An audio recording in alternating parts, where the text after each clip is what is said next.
नमस्कार। नेपाल दूरसञ्चार प्राधिकरणको सहकार्यमा नेपाल टेलिभिजनको प्रस्तुति कार्यक्रम कोभिड हटलाइनमा यहाँहरूलाई हार्दिक स्वागत छ। दर्शकवृन्द, अहिले कोरोना भाइरस कोभिड-19 को महामारी विश्वमा नै फैलिरहेको छ। यसबीचमा यहाँहरूका केही समस्या हुन सक्छन्, जिज्ञासा हुन सक्छन्, कुराहरू हुन सक्छन्। ती कुराहरू कहाँ राख्ने भन्ने कौतूहलता यहाँलाई हुन सक्छ। त्यसैका लागि हामी यो कार्यक्रम लिएर आउने गर्दछौँ हरेक दिन, र तपाईले आफ्ना कुराहरू हाम्रो कार्यक्रममा राख्न सक्नुहुनेछ।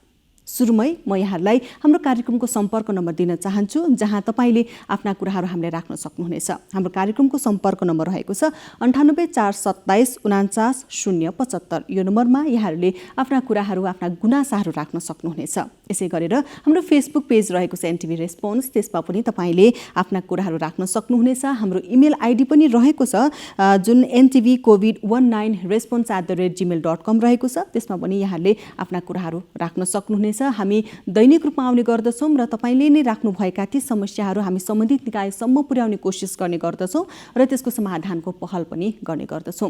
आज पनि हामीसँग केही विषयवस्तु छन्, जुन विषयवस्तुमाथि आज हामी प्रकाश पार्नेछौँ र सम्बन्धित निकाय समक्ष ती कुराहरू राख्नेछौँ र त्यसको समाधान के हुन सक्छ तिनै विषयमा कुराकानी गर्नेछौँ। आजको हाम्रो पहिलो विषयवस्तु रहेको छ रोटा भाइरस। रोटा भाइरस जुन अहिले यो कोरोना भाइरस चलिरहँदाखेरि विभिन्न प्रकारका अन्य समस्याहरू पनि आइलागेका छन्। बाढी पहिरो, अहिले सबैतिर बाढी पहिरोको प्रकोप भइरहेको छ, असर परिरहेको छ यसले। र यो बाढी पहिरोसँगै अहिले यो प्रकोप अर्को देखिने भनेको यो रोटा भाइरसको प्रकोप हो। यसैका बारेमा आज हामी कुराकानी गर्दैछौँ। यो विशेष गरेर बालबालिकालाई प्रभावित गर्ने यो रोटा भाइरस अहिले के कसरी प्रकोप फैलिएको छ, यसको समाधान के हुन सक्छ, उपचारका कुराहरू लगायत विभिन्न विषयमा कुराकानी गर्नेछौँ। जसका लागि आज हाम्रो हुनुहुन्छ यो स्वास्थ्य सेवा विभागका बाल स्वास्थ्य तथा खोप सेवा प्रमुख डाक्टर झलक शर्मा गौतम। प्रमुखज्यू, यहाँलाई स्वागत छ कार्यक्रममा। नमस्कार। सुरुमा त यो रोटा भाइरस भनेको के हो डाक्टर, यो केही बताइदिनुस् न। दर्शकवृन्द, हामी कुराकानी गर्ने प्रयास गरिरहेका छौँ बाल स्वास्थ्य तथा खोप सेवा प्रमुख, जुन चाहिँ स्वास्थ्य सेवा विभागका प्रमुखज्यू हो, डाक्टर झलक शर्मा गौतमज्यूसँग। जसरी अहिले कोरोना भाइरसले विश्वमै महामारीको रूप लिइरहँदा र नेपालमा पनि यसको सङ्क्रमण दिन प्रतिदिन बढिरहँदा अहिले सँगसँगै यो बाढी पहिरोको प्रकोप पनि देखा परेको छ। र यो बाढी पहिरोको प्रकोपसँगै आइलाग्ने कुरा भनेको यो रोटा भाइरस हो, जुन चाहिँ विशेष गरेर नवजात शिशुमा लाग्ने गर्दछ, त्यसै गरेर बालबालिकामा पनि लाग्ने गर्दछ। यसका लागि यो रोटा भाइरस के हो भनेर एक त आम मानिसमा थाहा नहुन पनि सक्छ, र यो रोटा भाइरस देखिसकेपछि अब कसरी चाहिँ यो यसबाट बस्ने, त उपचार के कसरी हुन सक्छ भन्ने कुराहरू पनि छन्, अनभिज्ञता हुन सक्छ। त्यही विषयमा हामी कुराकानी गर्ने प्रयास गरिरहेका छौँ। र हामीसँग अर्को एउटा विषय पनि छ, जुन हामी एकैछिनपछि उत्थान गर्ने नै छौँ। जस्तो अहिले काठमाडौँ उपत्यकामा करिब 30,000 सैलुन व्यवसायीहरू रहेको तथ्याङ्कले देखाउँछ, र ती सैलुन व्यवसायीहरूले आफू खुसी 25 देखि 50% मूल्य यो आफ्नो सेवा शुल्क बढाएको भनेर अहिले गुनासोहरू हामी समक्ष आइपुगेका छन्।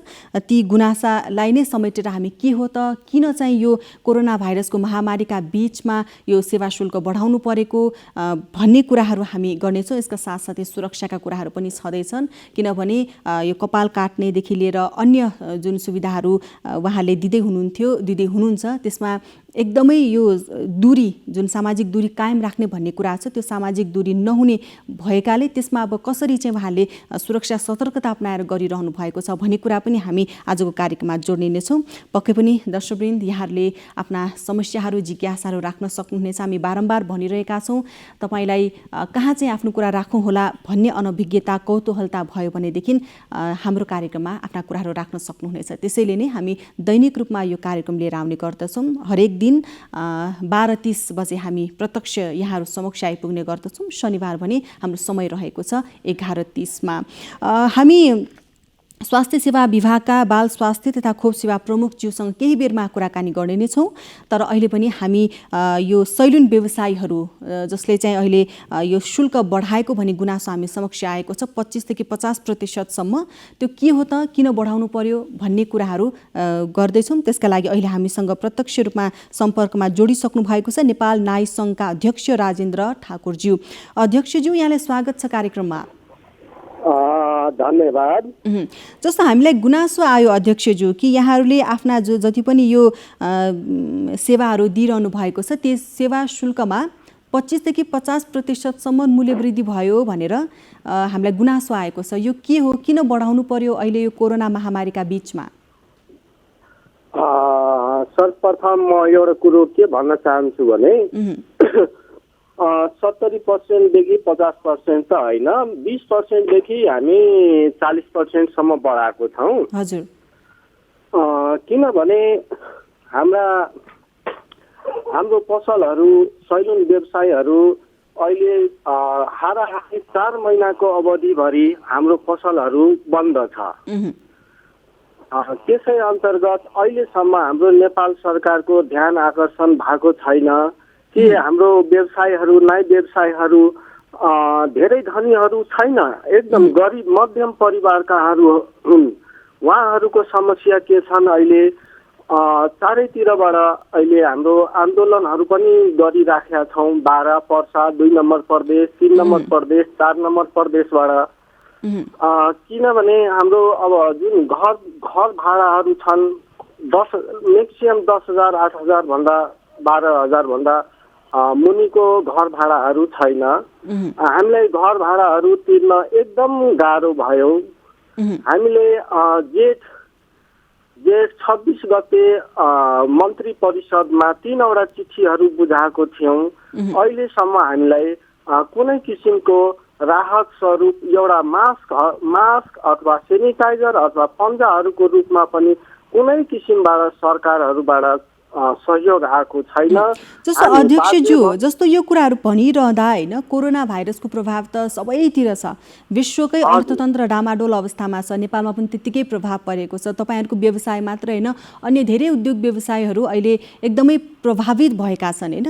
तर यस्तो भनिरहँदा यो कोरोना भाइरसको प्रभाव सबैतिर परिरहँदाखेरि यहाँले फेरि यसरी शुल्क वृद्धि गर्दाखेरि त आखिरमा मारमा त त्यही सर्वसाधारण आम जनता नै त पर्ने हो नि, जो तपाईँहरू जस्तै मध्यमवर्गीय हुनुहुन्छ नि त, त्यतातिर ख्याल गर्नुभएको छ त? हजुर। अब हामीले भन्नु पर्दाखेरि के भन्छौँ भने हाम्रा सबै सामानहरू, हाम्रा सैलुनमा प्रयोग हुने सबै सामानहरू महँगो भयो। पहिला जुन क्रिमहरू, जुन सामानहरू 100 रुपियाँमा ल्याइन्थ्यो भने अहिले अब त्यही सामानको मूल्यहरू अहिले 100 रुपियाँमा ल्याउने सामानको मूल्यहरू अहिले 150 देखि 160 बढिसकेको रहेछ। अनि त्यही भएर हामी बाध्य भएर हामी आफ्नो व्यवसायको मूल्य वृद्धि गर्न बाध्य भएका छौँ। जस्तो यहाँहरूले सेवा शुल्क त बढाउनु भयो, यहाँले भन्नुभयो 25 देखि 50% होइन, 20 देखि 40% हाराहारीमा हामीले शुल्क बढाएका छौँ भनेर होइन। तर हामी यहाँ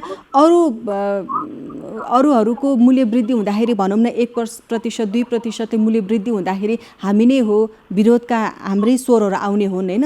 तपाईँले जुन यो थोरै पनि होइन 20 देखि 40% मूल्य वृद्धि भनेको त धेरै ठुला कुरा हो। त्यसैले यो यसरी मूल्य वृद्धि गर्नको लागि कुनै आधार त यहाँले राख्नु भएको होला नि त, केही मापदण्ड त होला नि, केमा टेकेर यहाँले 40% यो सेवा शुल्क बढाउनु भयो? पक्कै पनि छन्, हाम्रा आधारहरू पक्कै छन्। आधार नभइकन हामी काम गर्दैनौँ। हजुर। के छ भने हाम्रो अब जस्तो कि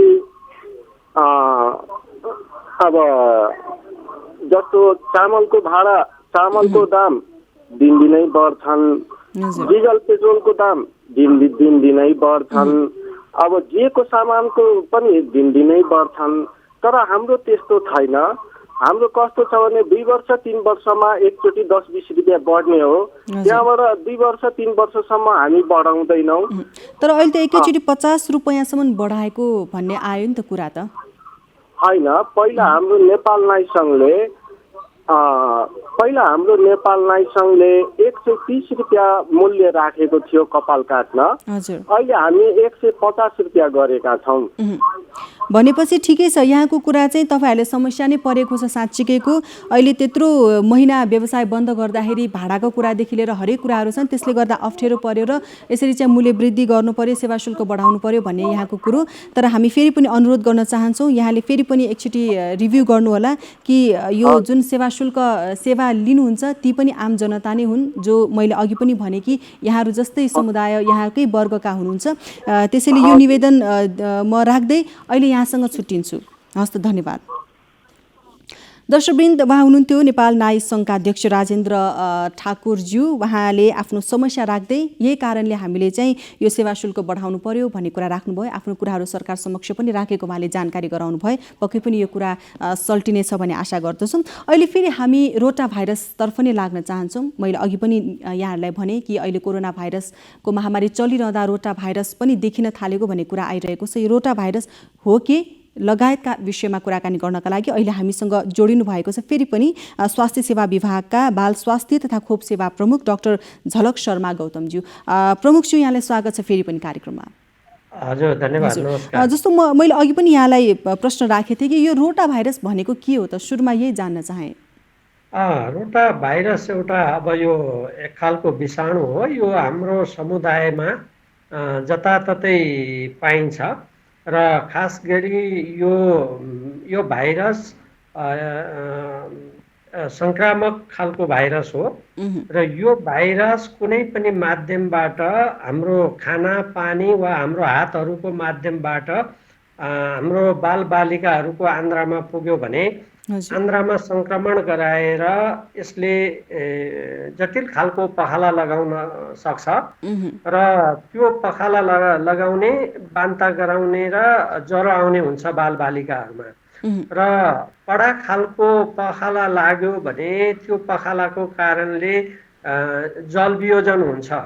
बालबालिकाहरू, खास गरी 5 वर्ष मुनिका बालबालिकाहरूको शरीरबाट पानीको मात्रा सिद्धिन्छ र अनि त्यो कारणले हाम्रा 5 वर्ष मुनिका बालबालिकाहरूको मृत्यु हुन सक्दछ। भनेपछि यहाँले भन्नुभयो 5 वर्ष मुनिका बालबालिकालाई चाहिँ बढी जसो यो रोटा भाइरस जुन संक्रामक हो त्यसले चाहिँ असर गर्दछ भन्नुभयो होइन। अब यसबाट बस्न चाहिँ के गर्न सकिन्छ त, किनभने अहिले हामी त बाढी पहिरोको प्रकोपमा पनि छौँ, यसले गर्दा यो झन् धेरै फैलिने खतरा पनि छ। त्यसले गर्दा यसबाट बस्न चाहिँ अब के गर्न सकिन्छ त? यसको दुईटा तरिका छ। एउटा पहिलो कुरो त यो सरसफाइ, यो हाइजिन प्रमोसन, व्यक्तिगत सरसफाइ र वातावरणीय सरसफाइ र सेनिटेसनका कुराहरूमा हामीले प्रमुख रूपमा ध्यान दिनुपर्छ। र यो हाम्रो वातावरण जस्तै खानेपानीमा अथवा हाम्रो खानेकुराहरूमा को माध्यमबाट हाम्रो शरीरभित्र जाने हो अथवा बालबालिकाहरूको शरीरभित्र जाने हो। त्यस कारणले हाम्रो सरसफाइ प्रवर्तनमा हामीले ध्यान दियौँ भनेदेखि यो कम हुन सक्छ, पहिलो कुरा। दोस्रो कुरो, यसको रोकथामका लागि हामीले अहिले खोप आएको छ, यसको विरुद्धको खोप आएको छ जसलाई हामीले रोटा खोप भन्छौँ। र त्यो खोपलाई अहिले यही अस्ति असार 18 गतेदेखि नेपाल सरकारले हाम्रो नियमित खोप सेवामा यो खोप सुरु गरिसकेको छ र अब हामीले प्रत्येक वर्ष हाम्रा के भन्छ यो 1 वर्षभित्रका बालबालिकाहरूलाई हाम्रो नियमित खोप सेवामा हामीले यो खोप दिन्छौँ, जसले गर्दाखेरि यो रोटा भाइरसबाट हुने पखाला हाम्रो बालबालिकाहरूमा हुँदैन र रोकथाम गर्न सकिन्छ। प्रमुखज्यू, जस्तो अहिले हामीले यति धेरै कुरा गरिरहँदाखेरि अहिले हाम्रो यो नेपालमा चाहिँ रोटा भाइरस कतिको देखिएको छ त? हाम्रो यो तत्कालको अवस्था हामीले हेर्ने हो भने चाहिँ के हामी साँच्चीकैको रोटा भाइरसको जोखिममा छौँ त, के छ? यस्तो छ, हाम्रो बालबालिकाहरू 5 वर्ष मुनिका बालबालिकाहरूको मृत्युको कारण न्युमोनिया, पखाला, दादुरा र यो सङ्क्रमणहरू यी प्रमुख कारणहरू हुन्। त्यसमध्ये विश्वको एउटा तथ्याङ्क के छ भने पखालाको कारणले 8% बालबालिकाहरूको मृत्यु हुने गरेको छ। टोटल मृत्युको 8% पखालाको कारणले हुने गरेको छ। नेपालको तथ्याङ्क हेर्ने हो भने करिब वर्षमा 11 देखि 12 लाख भन्दा बढी हाम्रा 5 वर्ष मुनिका बालबालिकालाई पखाला लाग्ने गरेको छ।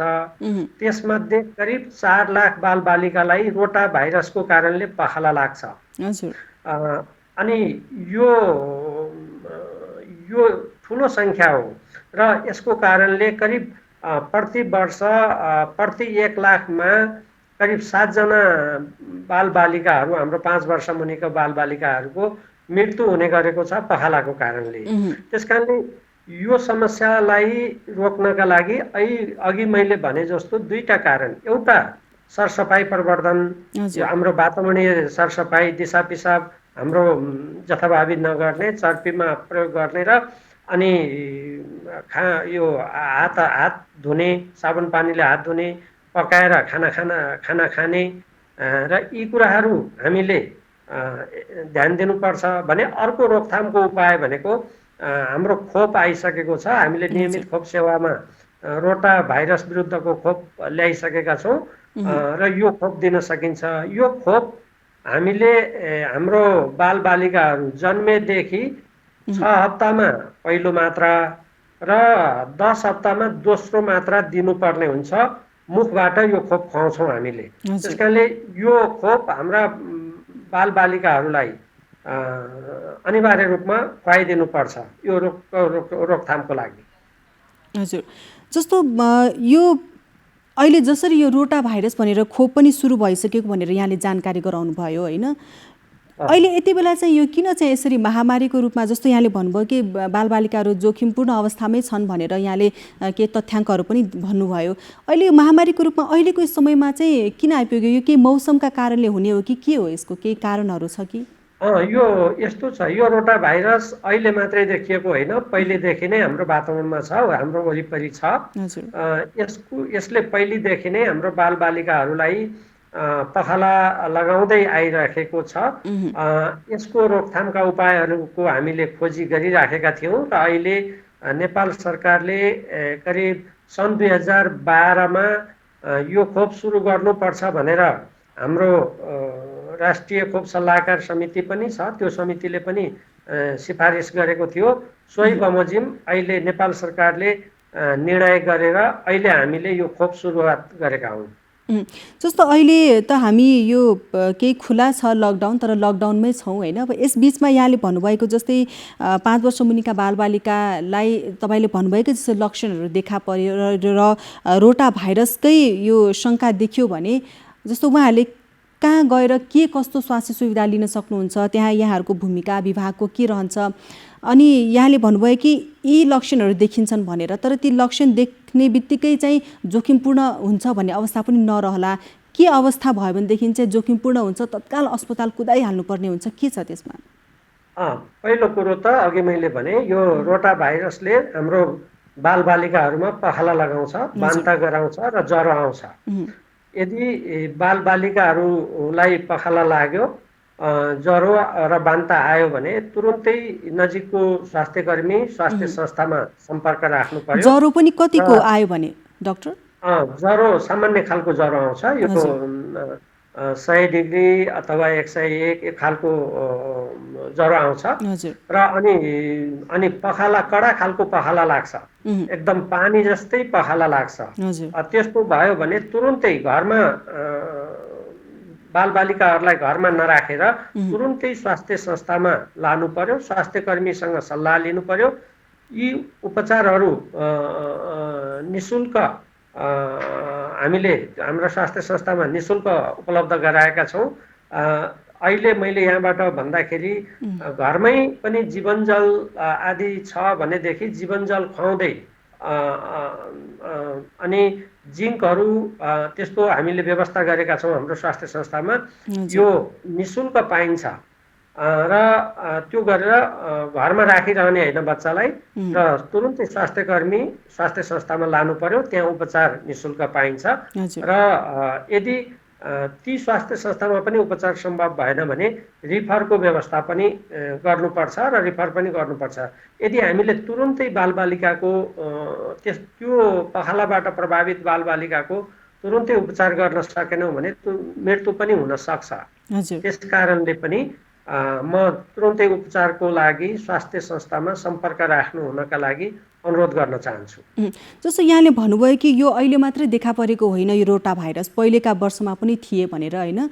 अहिले अलिकति यो पहिलेको वर्षमा र अहिलेको तुलना गर्ने हो भने यसको यो प्रभाव बढेको जस्तो देखिन्छ कि के छ? अनि जुन यो मृत्यु, यो अघि यहाँले भन्नुभयो यति हुँदाखेरि चाहिँ मृत्यु हुन सक्ने जोखिम छ भनेर, यो मृत्यु दर चाहिँ के कसरी छ तुलनात्मक रूपमा हेर्ने हो भने? अघि मैले भने यो क्रमशः हाम्रो यो पखालाको दर हेर्ने हो भने, पखाला लाग्ने दर हेर्ने हो भने नेपालमा पहिलेको भन्दा यही 10 वर्ष अगाडिको भन्दाखेरि हामी घटाउँदै आइराखेका छौँ। प्रत्येक वर्ष घटाउँदै आइराखेका छौँ। यसमा विभिन्न कारण हुन सक्छन्। हाम्रो वातावरणीय सरसफाइमा ध्यान पुगेको छ अनि हामीले खुला दिशामुक्त देश भनेर घोषणा गरिसकेको छ नेपाल सरकारले र अनि अरू शिक्षाको लेभल पनि हाम्रो बढ्दै गएको कारणले क्रमशः पखाला लाग्ने दरमा कमी आएको त हामी देख्छौँ। तर पनि अहिले पनि मैले यहाँलाई भनिसकेँ, हाम्रो करिब 10-12 लाख 5 वर्ष मुनिको बालबालिकाहरू प्रत्येक वर्ष पखालाबाट प्रभावित हुने गरेका छन् र 4 लाख बच्चा त हाम्रो रोटा भाइरसकै कारणले अस्पताल भर्ना वा जटिल अवस्थामा पुगेका छन्। त्यस कारणले पनि यसको अवस्था भनौँ न यो इन्सिडेन्स बढी छ। त्यही भएर पनि हामीले यसलाई रोकथाम गर्नुपर्छ र सरसफाइमा ध्यान दिनुपर्छ भनेर नेपाल सरकारले खोप लगायत सरसफाइ प्रवर्धनका कार्यक्रमहरू अगाडि बढाएको हो। जस्तो अब हामी कार्यक्रमको लगभग अन्त्यमा छौँ डाक्टर। जस्तो अन्त्यमा यो रोटा भाइरसको रोकथामका लागि, नियन्त्रणका लागि अहिले स्वास्थ्य सेवा विभागले चाहिँ विशेष के कस्ता कामहरू गरिरहेको छ? हामीले अघि मैले भने दुईटा कुरा हामीले गऱ्यौँ। अहिले तत्काल यो असामान्य अवस्थामा, यो कोभिडको महामारी फैलिरहेको अवस्थामा पनि हामीले यो रोटा भाइरस विरुद्धको खोप देशव्यापी 77वटै जिल्लामा हाम्रा 16,500 भन्दा बढी खोप केन्द्रहरूमा यो भ्याक्सिनलाई पुर्याइसकेका छौँ, यो खोपलाई पुर्याइसकेका छौँ। अब हामी हाम्रा जन्मेदेखि 6 हप्तामा पहिलो मात्रा र 10 हप्तामा दोस्रो मात्रा दिन्छौँ हाम्रा बालबालिकाहरूलाई, नवजात शिशुहरूलाई। यो दिइसकेपछि उनीहरूमा रोटा भाइरसबाट हुने जुन को कारणले हुने पखाला हो त्यसको कमी हुनेछ र मृत्यु दर कम हुनेछ। अनि दोस्रो काम हामीले यही बिचमा के गर्यौँ भने हाम्रो नियमित खोप सेवा सँगसँगै हामीले सरसफाइ प्रवर्धनका कामहरू पनि गरिराखेका छौँ र त्यो सरसफाइ प्रवर्धनका काम हाम्रा खोप लगाउन आउने आमाहरूलाई हामीले ती सूचनाहरू दिन्छौँ, सन्देशहरू दिन्छौँ र तालिमहरू त्यो प्र्याक्टिसहरू गराउँछौँ। त्यो काम हामीले अहिले गरिराखेका छौँ र अनि यही बिचमा हामीले हाम्रो नियमित खोप सेवालाई पनि यो असहज परिस्थितिमा पनि हामीले नियमित खोप सेवा सञ्चालन गरेका छौँ, नियमित रूपमा अहिले चलेको छ र अनि हाम्रा स्वास्थ्य कर्मीहरूलाई हामीले तालिम पनि यही बिचमा दिइसकेका छौँ।